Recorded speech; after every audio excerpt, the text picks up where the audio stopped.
Hello everyone, আসসালামু আলাইকুম। Welcome back to my another new video.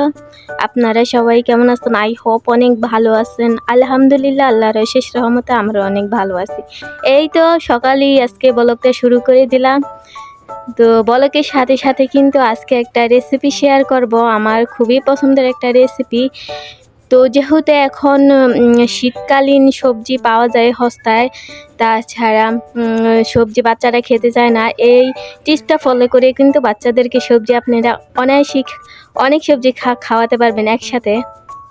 তো এই তো সকালে ঘুম থেকে উঠলাম, উঠে ফ্রেশ হয়ে সকালে নাস্তা করে নিলাম।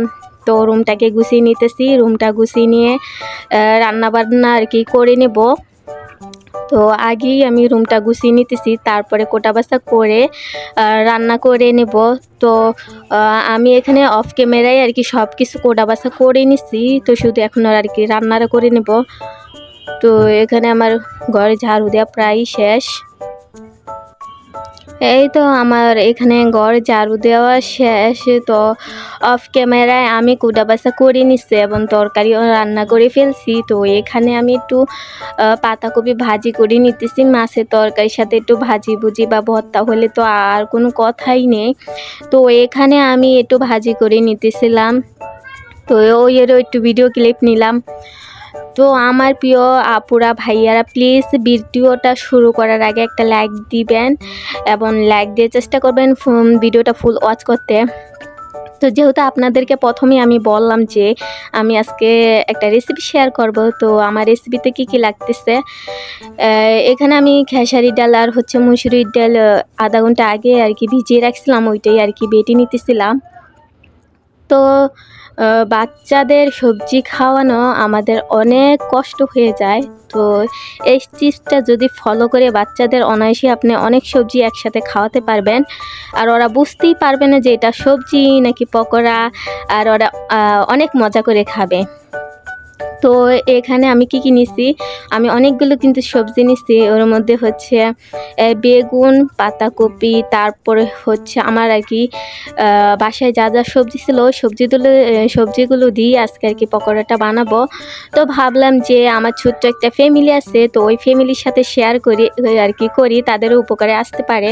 তো এখানে আমি ডালটা আর কি বেটে নিলাম, আর এখানে আমি কিছু পাতাকপিও কুচি কুচি করে কেটে নিছি, আর তার সাথে ডাল তো বেটে নিচ্ছি, ওটা দেখতে আর কি পাইলেন।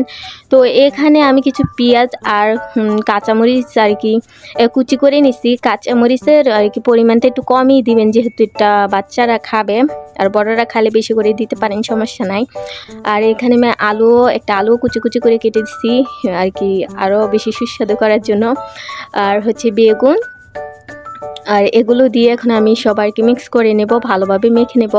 তো আপনারা চাইলে এর সাথে একটু চালের গুঁড়া অ্যাড করতে পারেন। চালের গুঁড়া অ্যাড করলে কি হবে, একটু মুসমুসে হবে।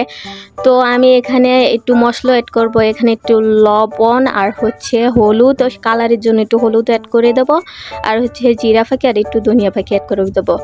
আর কোনো মশলা, আপাতত কোনো মশলার প্রয়োজন নেই। তো এইটাই আর কি ভালোভাবে আর কি মিক্সার করে নিতে হবে, আর কি ডোটা তৈরি করে নিতে হবে। তো এখানে আমি অফ ক্যামেরা আর কি এখানে আমি একটু চালের গুঁড়ো অ্যাড করছিলাম। তো আমি ভালো করে এখন মেখে নিতেছি, আর এইভাবেই আর কি পকোড়াটা বানিয়ে একবার হলো খেয়ে দেখবেন, সত্যি অসাধারণ লাগে। আপনারা চাইলে কিন্তু এভাবে খেয়ে আর কি বলতে পারেন, আর যদি না ভালো লাগে তাহলে কিন্তু আমাকে কমেন্ট করে বলতে পারেন যে আপু বানিয়ে খাইছিলাম তো মজা তো লাগলো না। একবার শুধু বানিয়ে খেয়ে দেখবেন, তারপর ফির আবার আমাকে কমেন্ট করতে আসবেন যে আপু সেই একটা রেসিপি শেয়ার করলে। তো এই তো তেলটা গরম হলো, আর আমি এক এক করে সবগুলো পকোড়া ভেজে নিতেছিলাম। ভিডিওটা ভালো লাগলে প্লিজ একটা লাইক দিয়ে চ্যানেলটাকে সাবস্ক্রাইব করে দিবেন। আর আজকের মতো এই পর্যন্ত, নতুন কোনো ভিডিওতে দেখা হবে। আল্লাহ হাফেজ।